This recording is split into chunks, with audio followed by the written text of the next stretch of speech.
స్వర్ణాంధ్ర స్వచ్ఛాంధ్ర కార్యక్రమం చాలా ప్రతిష్టాత్మకంగా మరి అధికారులు తీసుకోవటం వల్ల బ్రహ్మాండంగా జరుగుతోంది. ఎస్పెషల్లీ విజయవాడ నగరపాలక సంస్థల కమిషనర్ గారు ధ్యాన్ చంద్ గారు ప్రత్యేకమైన శ్రద్ధ కనపరచడం వల్ల ప్రతి 3వ శనివారం ఒక స్పెషల్ ప్రోగ్రాం, ఒక కార్యక్రమం తీసుకొని ప్రజల్లో అవేర్నెస్, మోటివేషన్ తీసుకోవడం జరిగింది. ఈరోజు హీట్ ద బీట్ అనే కార్యక్రమం తీసుకొని దాన్ని పెద్ద ఎత్తున ప్రజలకి చైతన్యపరిచి ఆ ఎండ వేడి నుంచి ఎలా కాపాడుకోవాలి, దానికి ప్రభుత్వం చేపడుతున్నటువంటి చర్యలు ఏంటి. ఇప్పుడు చలివేంద్రాలు పెట్టాం, మజ్జిగ పంపిణీ చేస్తున్నాం. దాదాపు విజయవాడ నగరంలో 84 చలివేంద్రాలు పెట్టడం జరిగింది. ఇలా అన్ని చోట్ల వాటర్ సప్లై కానీ, అలాగే ప్రజలకి మరి జాగ్రత్తలు తీసుకోవటం కానీ, అలాగే రూఫ్ గార్డెన్స్ కానీ అన్ని చర్యలు కూడా తీసుకుంటా ఉన్నాం. సమర్థవంతమైన అధికారులు ఉండటం వల్ల విజయవాడలో బ్రహ్మాండంగా చేయగలుగుతా ఉన్నాం. ఇవాళ మన సిసిఎల్ఏ కమిషనర్ గారు జయలక్ష్మి గారు కూడా ఇవాళ డిస్ట్రిక్ట్ స్పెషల్ ఆఫీసర్ కదా, ఇన్ఛార్జ్ ఆఫీసర్గా ఆమె కూడా చీఫ్ గెస్ట్గా రావడం జరిగింది. బ్రహ్మాండంగా నగరపాలక సంస్థ ఆధ్వర్యంలో, అధికారుల ఆధ్వర్యంలో ఈ కార్యక్రమం జరిగింది. భవిష్యత్తులో కూడా దీన్ని కొనసాగిస్తాం. మురికి లేనటువంటి విజయవాడ నగరంగా శుభ్రంగా, పరిశుభ్రంగా ఉండడానికి ప్రజాప్రతినిధులు, అధికారులు కలిసి పనిచేస్తాం తెలియజేస్తాం.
ప్రయత్నిస్తానని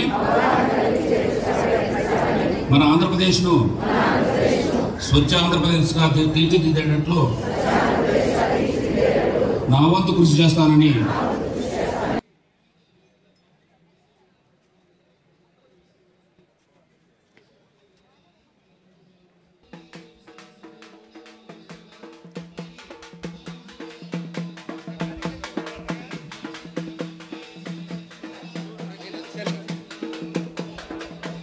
పరిశుభ్రత గురించి నేను వేసిన ఈ ముందడుగు ఆంధ్రప్రదేశ్ రాష్ట్రాన్ని శుభ్రపరచడంలో సహాయం చేస్తుందని నమ్ముతూ ఈ రోజు నుండి నా తోటి వారికి కూడా నియోజకవర్గాల్లో దాదాపు 2,90,000 మంది ఓటర్లు ఉంటారు.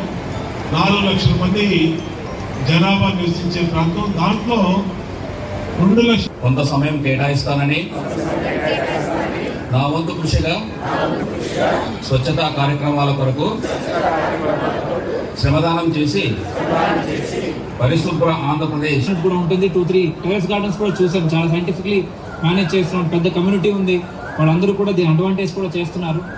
ఇవన్నీ దృష్టిలో పెట్టుకుని విజయవాడ కార్పొరేషన్ కి నగరపాలక సంస్థ సమర్థవంతమైనటువంటి అధికారి ధ్యాన్ చంద్ గారి ఆధ్వర్యంలో మా నియోజకవర్గంలో ఎక్కువ స్లమ్ ఏరియా మరి తగ్గించాల్సిన అవసరం.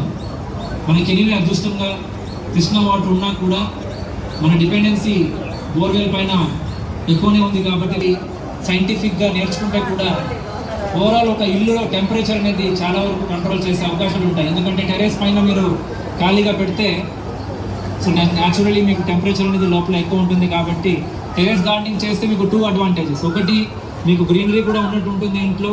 రెండోది, మీకు టెంపరేచర్ కూడా తగ్గుతుంది. And last but not least, ఎవరైనా అడగవు కాబట్టి వీళ్ళకి కూడా ప్రత్యేకంగా ఒక 50 ప్లేసెస్లో మనం డెడికేటెడ్గా వాటర్ కూడా పెట్టడం జరిగింది. ఎస్పెషలీ కెనాల్ వాటర్ కూడా తగ్గిపోయింది కాబట్టి డీసెంట్రలైజ్డ్గా ఈ ఒక పాయింట్ పెట్టడం జరుగుతూ ఉంది. ఇది కాకుండా మనకి దాదాపుగా లాస్ట్ ఇయర్ 330 డెత్స్ హీట్ వేవ్లో ఎంటైర్ కంట్రీలో జరిగితే, ఆంధ్రప్రదేశ్లో కూడా 3 జరిగితే, లక్కీలీ మనకి విజయవాడ కార్పొరేషన్లో ఎలాంటి డెత్ లాస్ట్ ఇయర్ రాలేదు. ఆ ఒక్క పెట్టడం జరుగుతూ ఉంది. అలాగనే మీ అందరికీ తెలుసు, టెంపరేచర్ ఎక్కువ ఉంటుంది అంటే మనకి క్లైమేట్ చేంజ్ కూడా ఒక కారణం. బయట వచ్చి రోడ్లో ఏదో కార్యక్రమానికి బయట వస్తూనే ఉంటారు.